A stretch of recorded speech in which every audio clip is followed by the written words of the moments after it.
Welcome to the New World Order Showcase Podcast. Your host, Jill Hart, the Coach's Alchemist. Couldn't be more excited to have you join us today.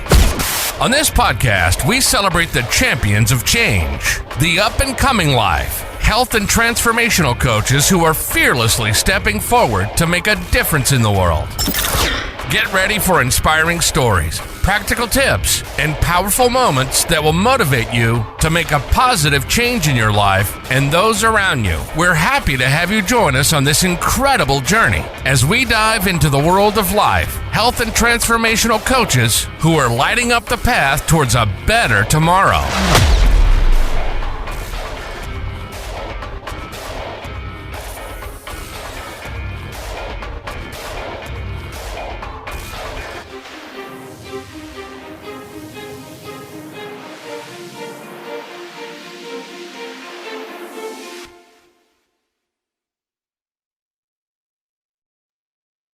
Hi, and welcome to the New World Order Showcase Podcast. I'm your host, Jill Hart, and with me today is Raymond Kopakowski. He is a coach and personal mentor, universal channel, empower mentor, and international speaker, and he's also the author of the Universal Guide to Healthy Selfish Relationship Partnership. He believes that change of any kind is possible for every person in this lifetime. A simple adjustment of awareness and focus might be all that is necessary, whether you are looking for a way out of the darkness or a more loving relationship, a path to ultimate achievement, or anything in between. He can help you. Welcome to the show, Ray. It's really great to have you here. Oh, thank you. Excuse me. Thank you so much. You know, the one thing that every time somebody introduces me, and me included, I have no idea how to say Universal Guide to a Healthy Selfish Relationship / partnership. The idea about the whole thing is that relationships are supposed to be crossed out. And if you see the book, it's around here somewhere.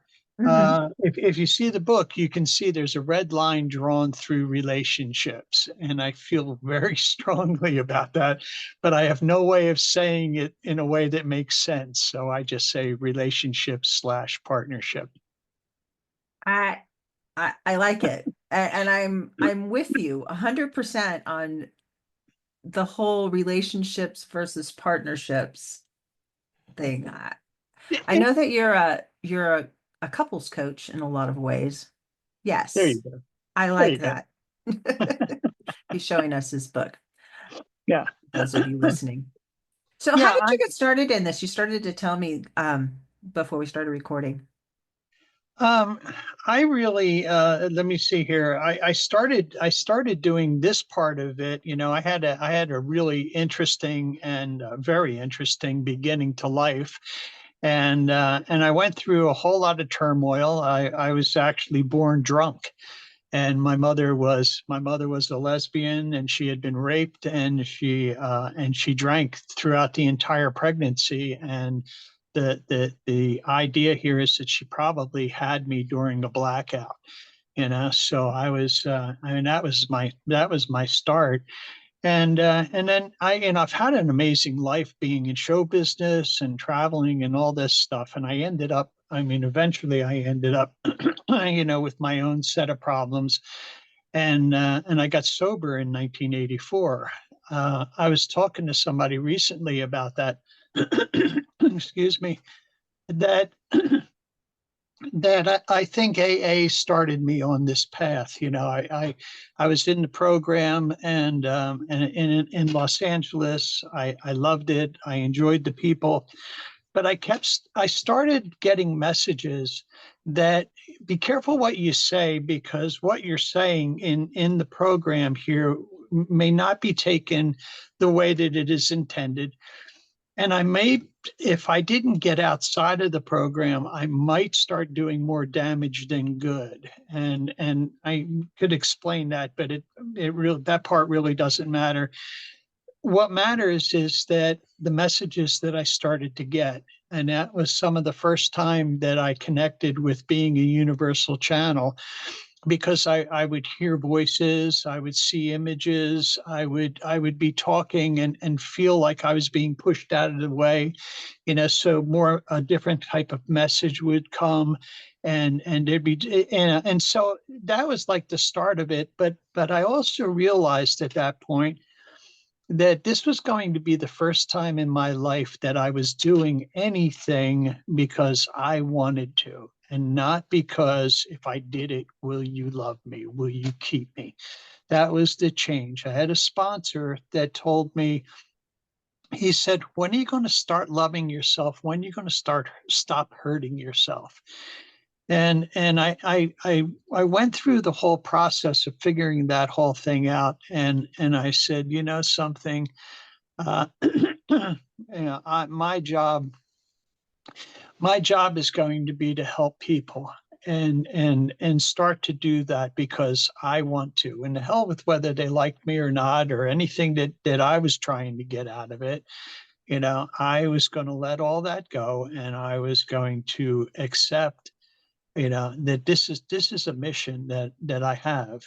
And as I was doing it, I tried several things. I tried being a hypnotherapist, and I was pretty good at it. And people said, "Oh, you got a good voice," and people would go into trance before I tried to put them in trance.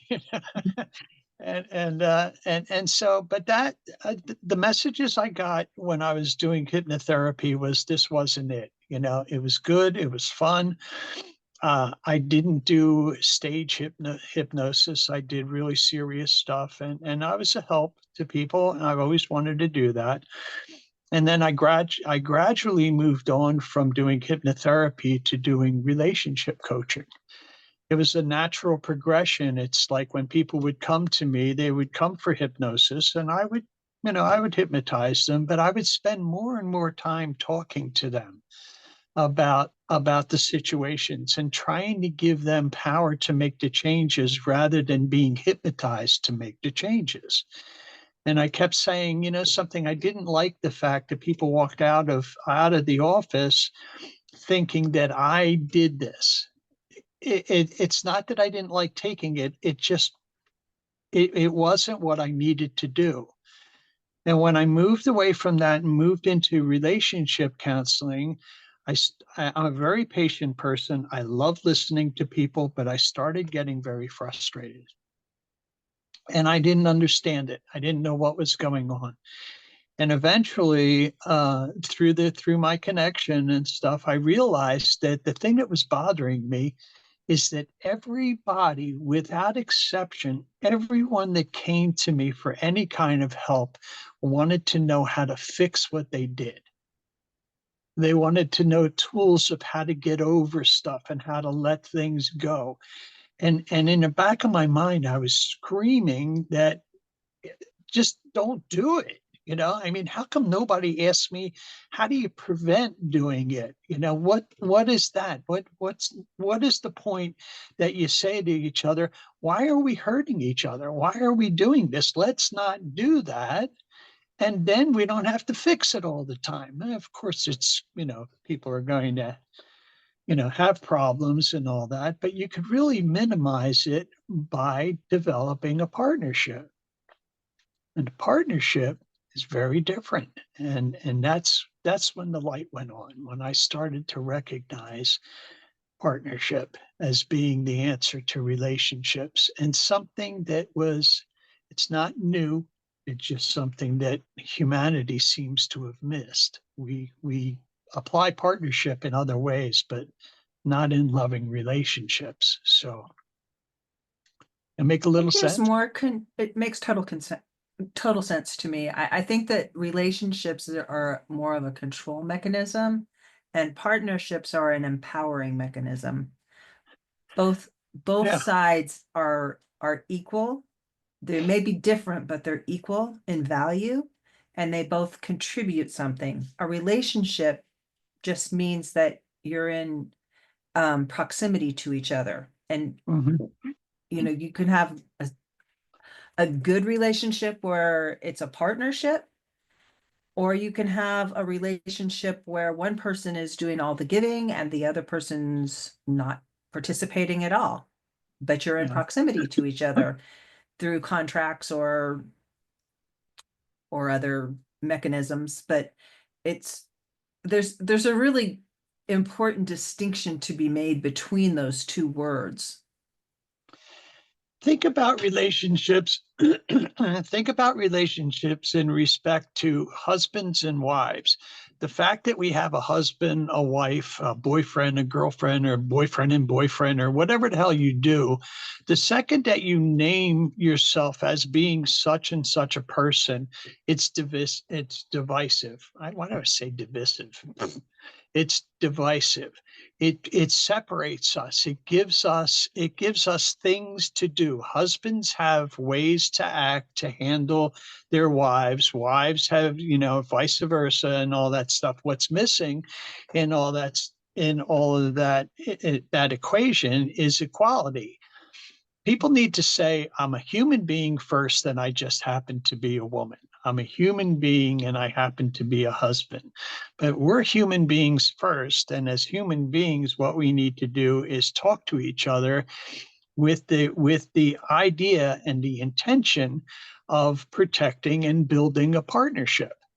How do I talk to you? If I want to be happy and me and you are in a partnership, we're going to develop a partnership, and I want to be happy. My job in finding my happiness is making sure that I do everything that I can to find out the things that you need, so you're not constantly worrying. If I care about you, is listening to what it is that you're talking to, so you understand that I respect you, and all those things. If I take care of all of those things, you are going to treat me well, which gives me, that's the selfish part.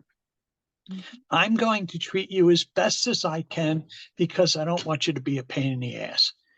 I want you to, I want you to be my partner, and I want you to be the best partner that I can have. So that's my job inside a partnership is to help you, be in a loving space. I Yeah, think the loving space starts with you. You have yeah, to love yourself before you can be in a partnership with other people. And you need, the old verbiage, treat others as you wish to be treated. uh-huh, There's a lot to that, in that if you're coming from a place where you do truly love yourself, you will treat others nicely. And if you're in a place where you don't like yourself, you are going to treat others poorly, yeah. because you reflect out what you're feeling yourself in an effort to get affection or love or whatever, to be You, worthy. you would be surprised how often people will try to love themselves and not understand how, or not understand the steps that they need to take, or a direction in order to do that. I find that it's absolutely clear when I can get somebody to say, listen, do you want to be happy? And they say, yes, I want to be happy. Okay, we can work with that. I don't care if you love yourself. I don't care about any of that kind of stuff. I care that if you want to be happy, then this is what you got to do. And people don't, a lot of people may not deserve to be happy. A lot of people may never end up happy, but anybody can want to be happy. You want to be happy. Okay, so if you really want to be happy, what do you need to do to be happy? That's where the responsibility comes in. So if I want to be happy at my job, then that's my responsibility. I said I wanted to be happy. That's great. Now, if I'm going to be happy with something or doing something or being somewhere, that's my responsibility at that point to make sure that it's going to funnel down to me in a way that makes me happy, because that's what I want. You know? Like Um, practical ways that to tell somebody to be how to be happy. I mean, are there practical ways? yeah. It absolutely depends on the individual and what it is that they're going through at the time. Mhm. There's a lot of stuff that has to be broken down, or just a minimal amount of understanding. we're taught a lot of stuff because of relationships, and because relationships have worked for years and years and years, and now they're not working anymore. We're too smart. We're exposed to too much. There's too much going on in the web and in movies and all this kind of stuff. So people are getting a lot smarter, and along with getting smarter, they're also becoming more adult.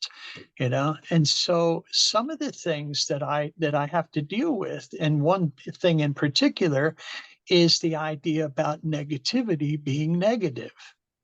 Negativity is an opportunity. It's never negative. It's never supposed to stay that way. And when people start to Feedback. recognize, excuse me? Feedback. Yeah. Negativity is feedback.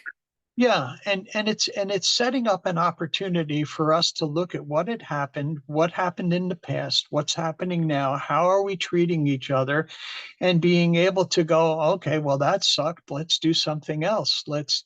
How do you want me to treat you? How do you want me to listen to you?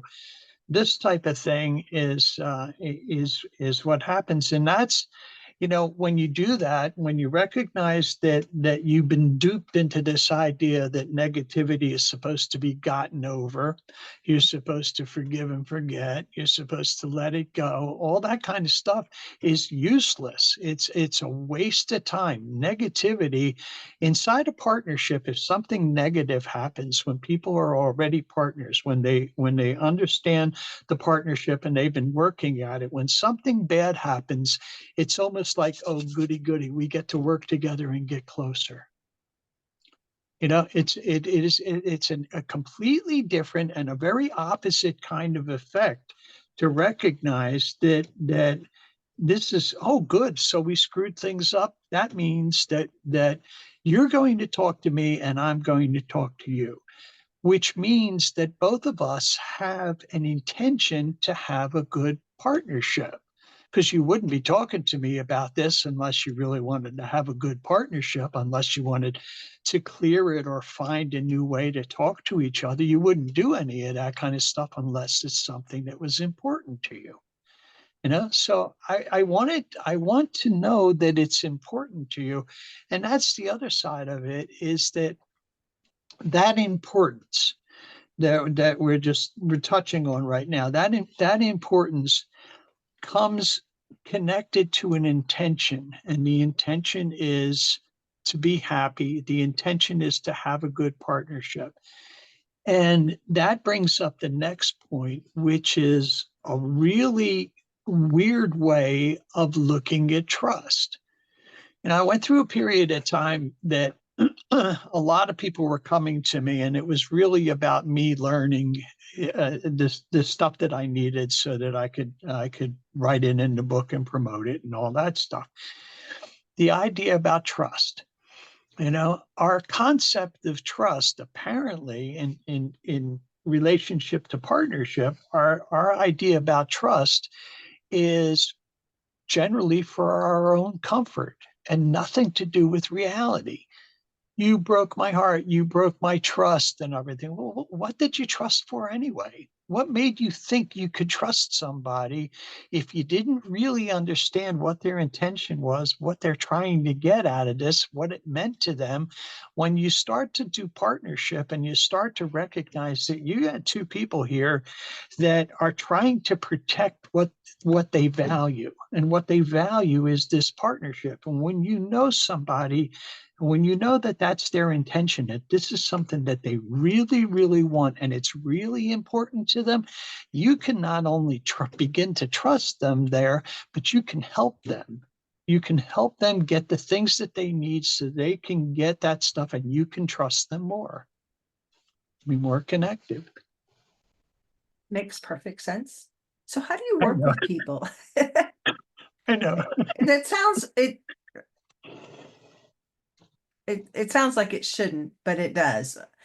I mean, how do you work with people? Is it like couples or one-on-one, in groups? How does all that look? I'm guided in everything I do. I offer people, I talk to them in the beginning.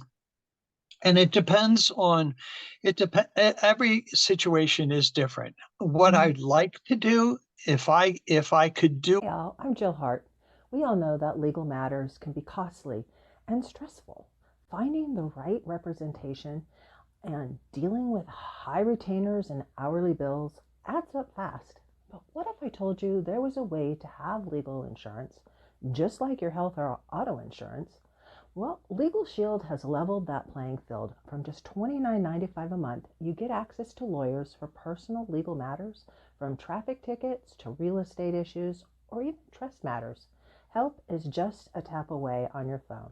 Call or text 435-764-0875 and use the code JillLegal or start your journey to legal protection today. And I felt comfortable just offering it as this is what we always do, is I would say, look, let's spend some time individually. Let's break down what it is that you've learned, break down and prepare you. I call myself the partner coach, not the partnership coach. I'm a partner coach. And so with that, I talk to people about what it is that they've been brought up with.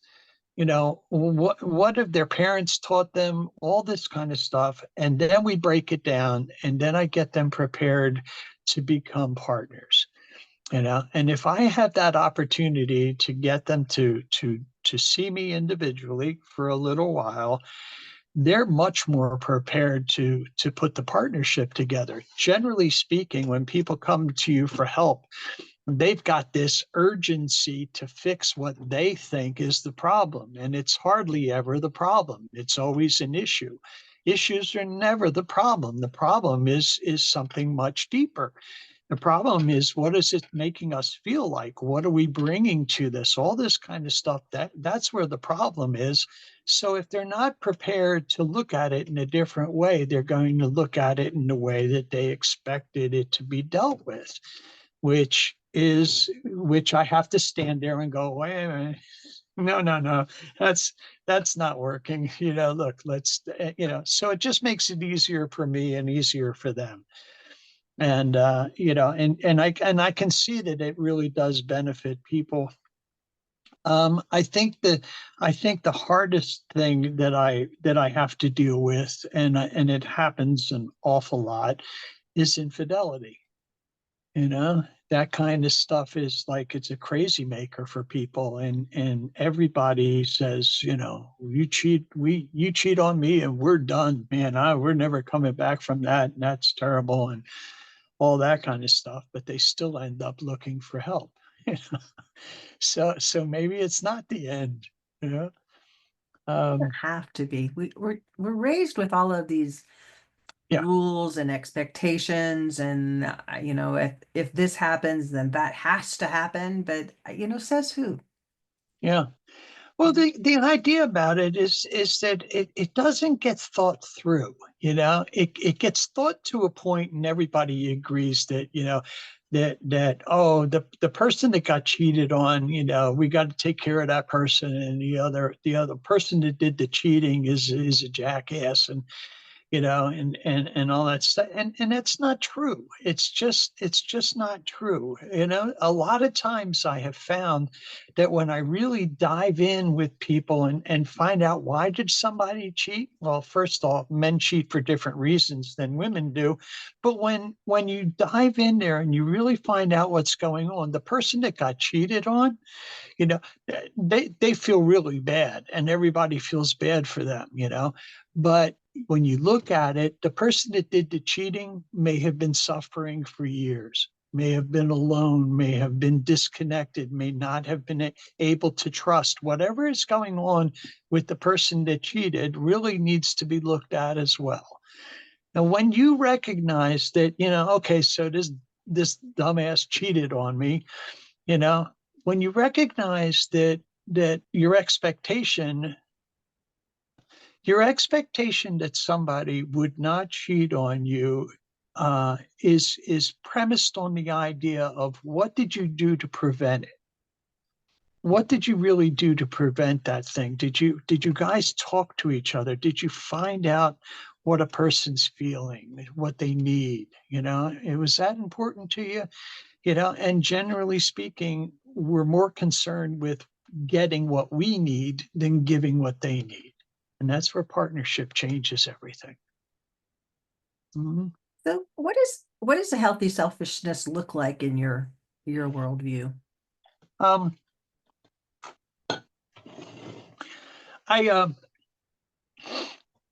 So I've been with my honey for 28 years. I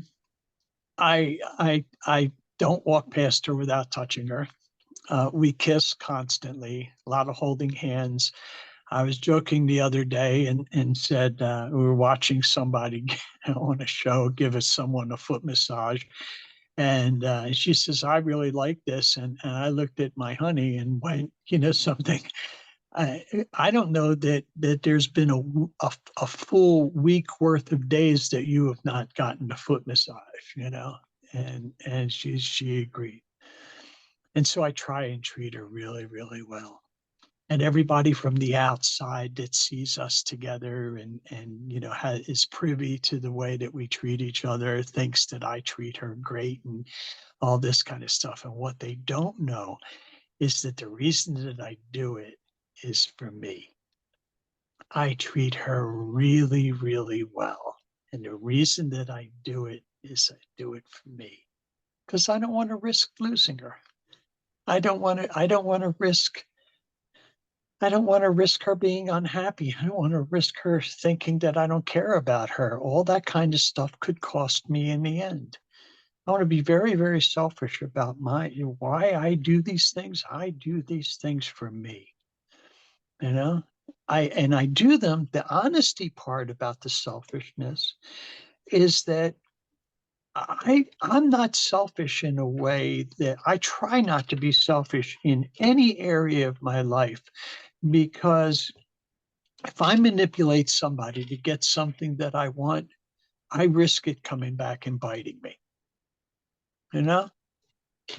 I won't do it if I'm aware of it. I just won't do it, because I don't want to have to put up with this stuff that I put up throughout my life. Most of my life I've been just doing things and then taking the hit for it. I want to be selfish with this, and I want it to be, and I want it to benefit me. And the only way I know how to do it is to make sure it benefits you.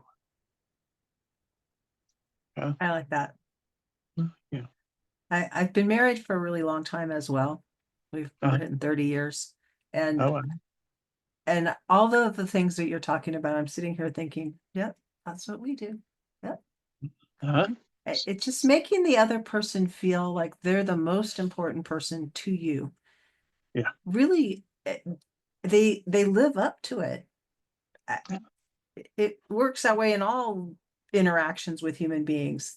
The energy that we bring to the party is the energy that we're going to get back to.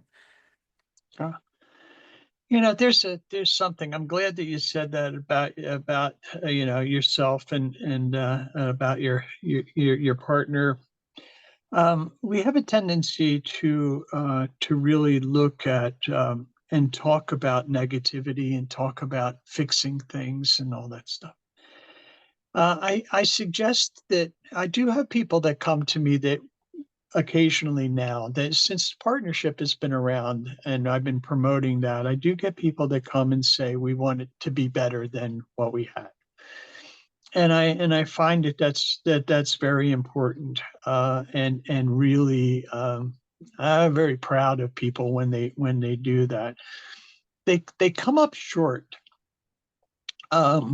Because of not having knowledge about how much deeper it can go, but people still do a lot of things connected to the issue rather than the feelings that are deeper. I'll give you an example. I was asked to speak for a women's convention. It was an online seminar. And the woman that asked me to speak, she said, she goes, she knew me. And she said, She goes, yeah, any idea what you're going to talk about? She goes, I know how you are. You start and then you end someplace. And, and I said, yeah, I want to talk about why women never let anything go.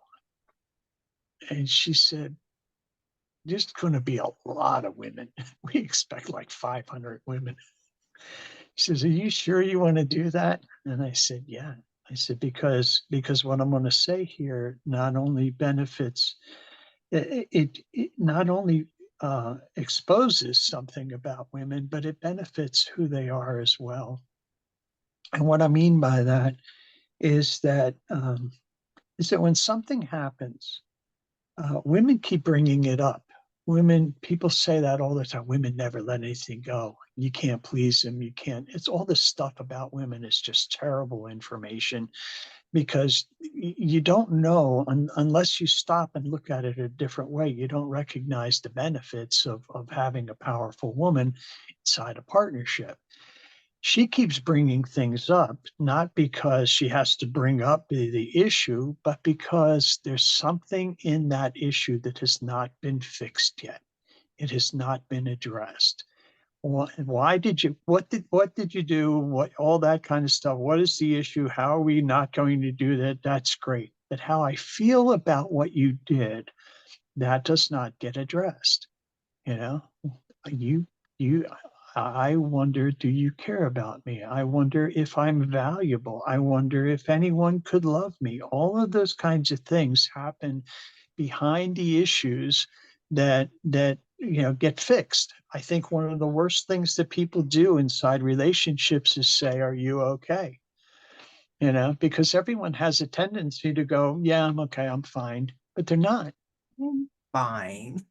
Yeah, and it's much deeper than that. And then when you can recognize those things, when you can go, yeah, something, let's talk about this. See, if something that I did made a person feel insecure, I say, I'm sorry, I didn't mean to do it. I'll never do it again. But they felt insecure. The thing that I did to them at that point did not give them insecurity. It triggered the insecurity that they have. Everybody has insecurity. Everybody has fears. This is something that got brought up.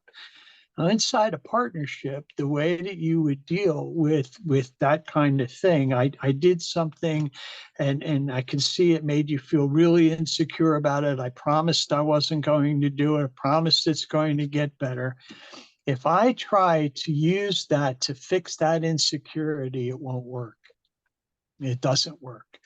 What happens is that after the fact, after the insecurity, after the issue is already dealt with and everything is done, and you gave it a couple of days, you might be able to go to your partner and say, something, the other day something happened. I don't even remember what happened, but something happened and it brought out the insecurity.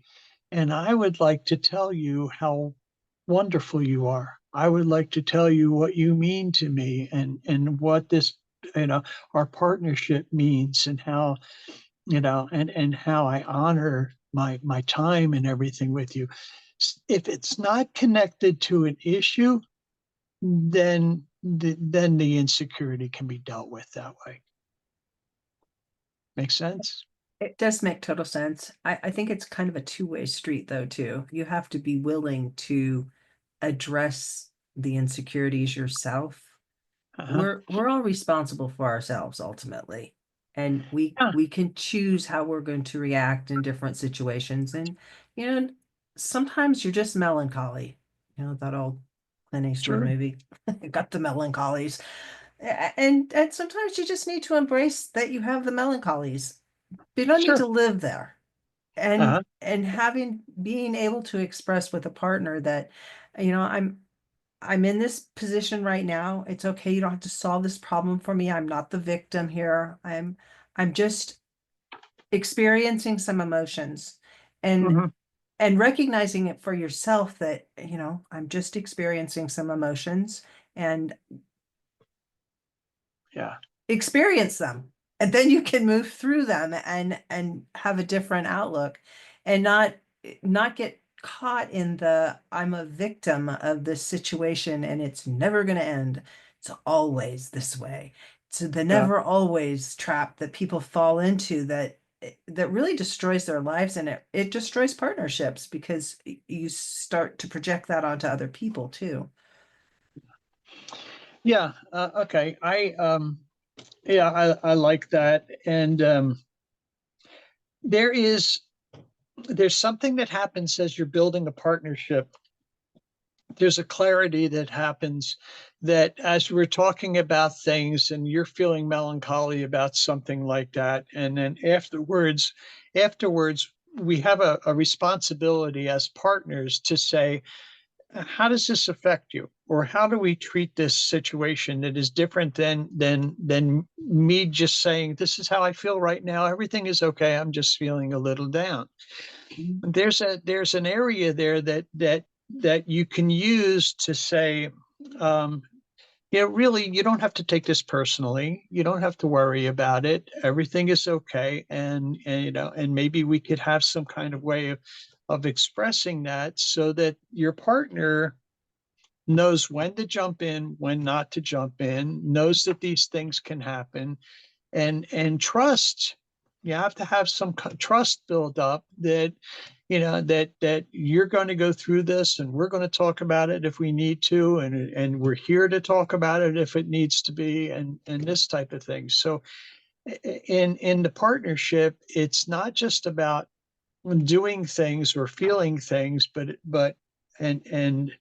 it's about being able to talk to each other ahead of time and having plans of how to handle different situations as they come up. For sure. For sure. You know? So how do people yeah. get in touch with you, Ray? Let me see here. Best way to contact me, and I would love it if you do here, is you can get me at ray.innerpower@gmail.com. That's probably the best way. I can give you your phone number too. People can call me too. It is 602-487-4805. That's fine. I always answer. And I guess your website's innerpowerinsights.com. Yeah. Mm-hmm. Okay. Yeah, go ahead, check that out and stuff. That's a good way to contact me too. And they can sign up for a 15-minute chat with you where you just see where they're at, and they can see where you're at. And sure, I'm offering with anything like this, I'm offering 15 minutes, and you can ask me questions about that. It's a free 15-minute chat. There's no pressure, if you, whenever you're ready for it, if you're ever ready for it, that's fine by me. So there's never any pressure I don't do that kind of stuff. That sounds great. So this has been an amazing conversation. I've really enjoyed chatting with you. What's the one thing you hope the audience takes away from our talk today? One thing that you could take away. Geez, these kinds of things. I think that the most important thing to take away with this thing is that unless you know, it's not your fault. If you don't know how to really treat each other, it's mostly because no one ever taught you how to do it. If you knew how to have a great relationship, if you knew how to have a good partnership and you didn't have one, then that's your fault. But if you didn't know, nobody's to blame. We just go, okay, there's a lot to learn. We'll get there.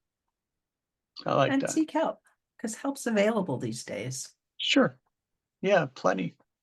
Yeah. And I'm going to be around for, I don't know, weeks now. A bunch of weeks, yes. No pressure. It's been really nice. It's been very. Thank you so much for tuning in to another empowering episode of the You World Order Showcase podcast. We hope you've enjoyed hearing from our incredible life, health, and transformational coaches who are making a profound impact on the world. Remember, change begins with you, and you have the power to transform your life and the lives of others. If you want to take that next step and unlock your true potential, visit thecoachesalchemist.com, where you can find the 3 ways we can help you for free to spin your talent into gold with clarity, a system, and a plan. Don't forget to hit the subscribe button so you never miss an inspiring episode. And if you enjoyed today's show, we'd greatly appreciate it if you could leave us a review on your favorite podcast platform. Your feedback means the world to us and helps us reach more people with our positive message. Stay connected with us on social media for updates, behind-the-scenes content, and upcoming guest announcements. You can find us on Facebook at the U World Order or simply visit thecoachesalchemist.com.